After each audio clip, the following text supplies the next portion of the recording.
गुप्ता सरिता संगीत YouTube channel में आप सभी का स्वागत है। मैं एक देवी गीत सुनाने जा रही हूँ। मैया मोरी दुलारी, मैया मोरी दुलारी, सिरहनवा पंखा डोले हो लाल, मैया मोरी दुलारी, सिरहनवा पंखा डोले हो लाल, मैया मोरी दुलारी। मैया के अंगे चुनरिया शोभे, मैया के अंगे चुनरिया शोभे, चुनरी के बीच बीच, चुनरी के बीच बीच, जोड़ला नगीना हो लाल, मैया मोरी दुलारी, सिरहनवा पंखा डोले हो लाल, मैया मोरी दुलारी। मैया के माथे पे टीका शोभे, मैया के माथे पे टीका शोभे, टीका के बीचों बीच, टीका के बीचों बीच, जोड़ेला नगीना होला, मैया मोरी दुलारी, सिरहनवा पंखा डोले होला, मैया मोरी दुलारी।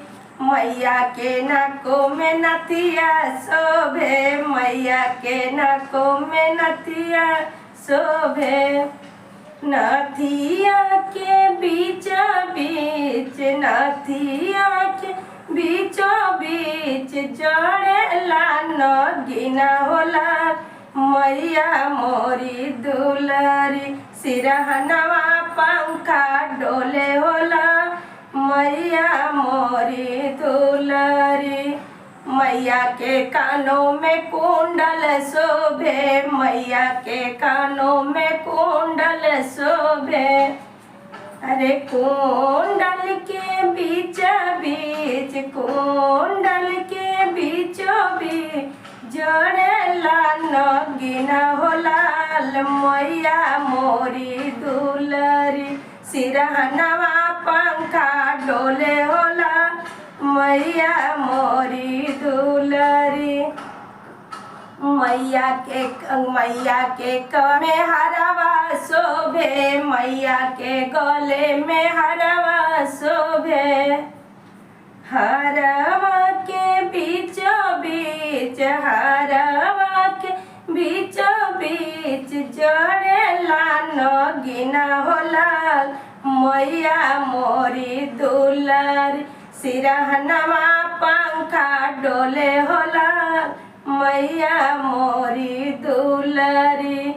मैया के हाथों में चूड़िया शोभे, मैया के हाथों चूड़िया शोभे, कंगना के बीचों बीच, कंगना के बीचों बीच, जोड़ेला नगीना हो लाल, मैया मोरी दुलारी, सिरहनवा पंखा डोले हो लाल, मैया मोरी दुलारी, सिरहनवा पंखा डोले हो लाल, मैया मोरी दुलारी।